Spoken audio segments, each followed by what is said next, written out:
Hello, Reek families and friends. My name is Samantha Pollock. I'm the administrator at Reek School. Welcome to our Veterans Day program. We give our sincere and heartfelt thanks to our veterans and our active duty personnel, and of course to their families.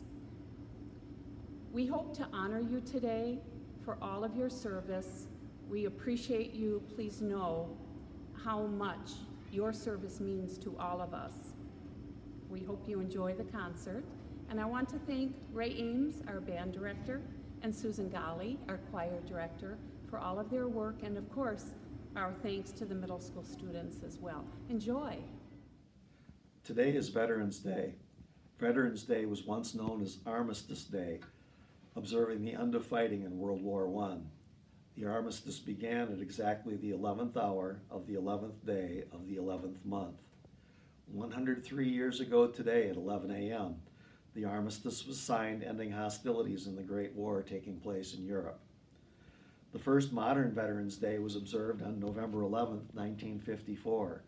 It was declared by President Dwight D. Eisenhower after World War II in the Korean War. This year, 2021, we observe a number of anniversaries.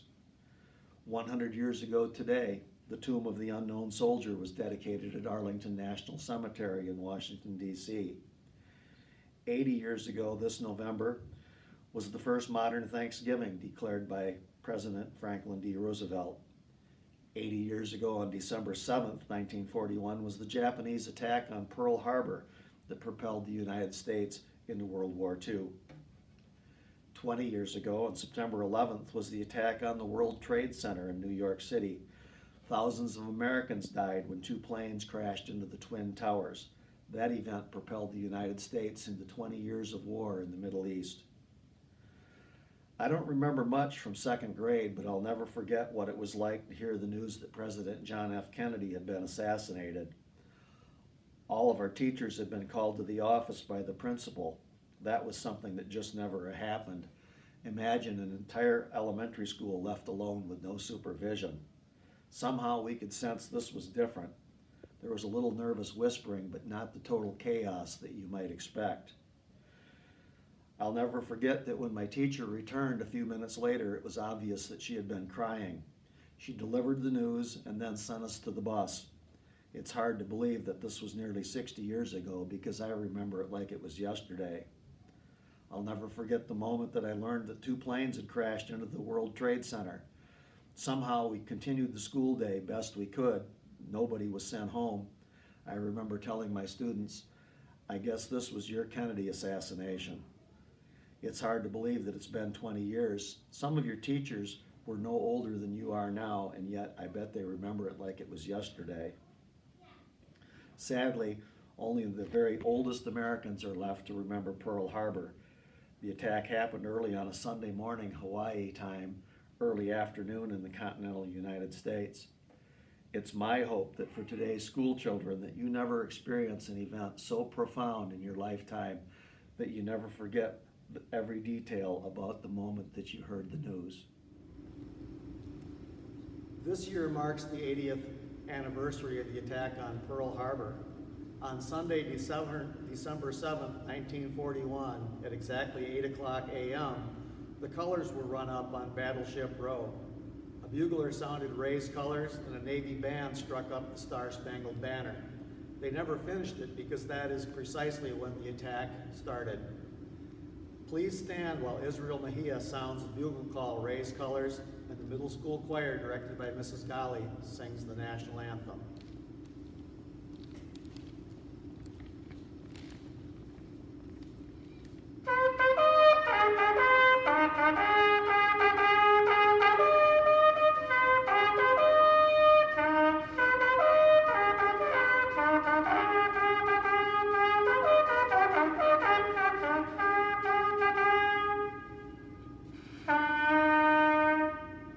Oh, say, can you see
Good morning, everyone. I am Lieutenant JG Alex Elliott, stationed up here at Naval Station Great Lakes, just a little bit north of Chicago.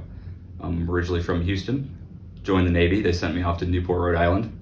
Then they sent me here, and I've been here for about 2.5 years now. I am in the Civil Engineer Corps, which basically means I'm a construction manager, construction worker for the Navy. And that's just one illustration of the many different jobs that you do when you think about service members serving in Navy, Army, Air Force, Marine Corps. We do all sorts of things all over the world. So my question for you guys is, what is Veterans Day all about? Well, it started over 100 years ago at the end of World War I, celebrating the conclusion of it. All our soldiers coming home, no more fighting, no more dying. Then over time, it's kind of morphed into a celebration of all of our former service members and their service, both in wartime and in peacetime. So my question for you is, what do you think of our veterans? Most people think all veterans have fought in wars, but that's not true. Actually, only a few have fought in wars. Myself, I work behind a desk. I'll be moving away from here in less than 6 months to a new job, but I hope in my time I never see war. Now, those of us who have seen war have my utmost respect and admiration. But ultimately, that's not what unites us. What unites us is the fact that we go where our country needs us, when they need us. Oftentimes we leave our family and our friends behind. And that's the hardest part. It's been the hardest part for me. I haven't been home in over 2 years. And that's my personal sacrifice. And that's something that unites just about every single veteran you meet. So right now, there are thousands upon thousands of sailors, Marines, airmen, Coast Guardmen, all around the world, away from their families, away from their friends. They won't be home for the holidays. They'll be out there protecting our country. So on this Veterans Day, I ask that you keep them in your thoughts. And you appreciate the sacrifice that they're making right now on behalf of all of us. And I'll ask you one more thing. On this Veterans Day, seek out a veteran. Could be your mom or your dad. Could be an uncle or an aunt or a cousin. Someday it might be you or your brother or sister. But seek them out and ask them to tell their story. They'll absolutely love getting the chance to share it with you. So with that, I'll just say thanks so much for your time, and I hope you enjoy your Veterans Day.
From sea to shining sea.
Although Veterans Day is a celebration of the service of living veterans, it's also appropriate to take a moment to recognize the sacrifices by those who paid the ultimate price, meaning they lost their life in service to their country.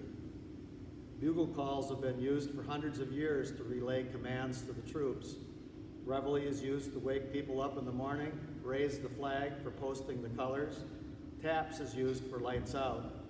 It's also used at military funerals and memorial services. At this time, the trumpet players will sound taps.